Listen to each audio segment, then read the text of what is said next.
Polygamy, Part 16. Felicia ran mad after swearing before Okuku, the deity of truth.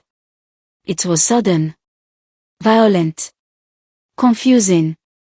Because of her strange behavior, Chief Odom, with the help of the village youngsters, tied her to a tree at the back of the house, not out of hatred, but out of fear that she might hurt herself or others. Soon enough, the news spread across Egbejo village. People whispered everywhere. Felicia, a mad woman. That gentle woman. But Junior looks more like her than Alice. The village could not understand it. If Felicia was lying, why did truth still sit so comfortably on her face? And if she was telling the truth, why did madness choose her? Felicia's madness was not like the others the village had seen before. During the daytime, she was restless. She muttered to herself. She cried. She laughed suddenly. Sometimes she tried to loosen the rope binding her to the tree. But when night fell, something changed. As the moon rose, Felicia became calm, almost normal. Her eyes softened. Her voice steadied. Then she would begin to sing. A slow, painful song. A song only a mother who misses her children knows how to sing. And every night, as soon as Felicia began to sing, Junior would sit up in his room. Zita would rise quietly. Without speaking to anyone, the two children would walk to the back of the house and sit beside Felicia under the tree, crying softly until sleep took them there, their bodies curled close to her. Alice noticed it. Every morning, she woke up to see Junior missing from his room.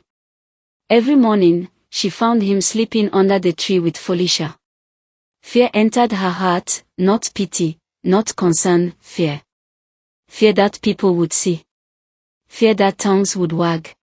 Fear that truth would refuse to stay buried. One night, after everyone had slept, Alice sneaked out. She walked to where Felicia was tied and forced a cloth deep into her mouth, tying it tightly behind her head so she could not sing. She leaned close and whispered angrily. Now let me see how you will open that evil mouth of yours again. Even in madness you refuse to let me rest. You are lucky I could not take your life. Then she walked away. That night, Junior could not sleep. A heavy headache struck him. His body burned like fire. He cried and twisted in pain. Cold water was poured on him again and again. The whole house stayed awake. By morning, Chief Odom sent for a herbalist. The herbalist checked Junior carefully, but found nothing wrong. No fever cause. No spiritual sign. No sickness explanation. Yet Junior remained weak all through the day and into the next. And unknown to everyone, every night, Alice continued sneaking out to tie Felicia's mouth again. So she would not sing. So Junior would not come. But Zita noticed something. For many nights now, her mother no longer sang. She no longer whispered comfort. She only stared silently. One night, Zita leaned closer and noticed something blocking her mother's mouth. Her heart skipped. Zita quietly ran inside, picked a blade, and returned. She caught the thin rope tied around Felicia's mouth and gently pulled out the cloth stuffed deep in her throat. That night, Felicia sang again. And as soon as her voice rose, Junior's headache vanished.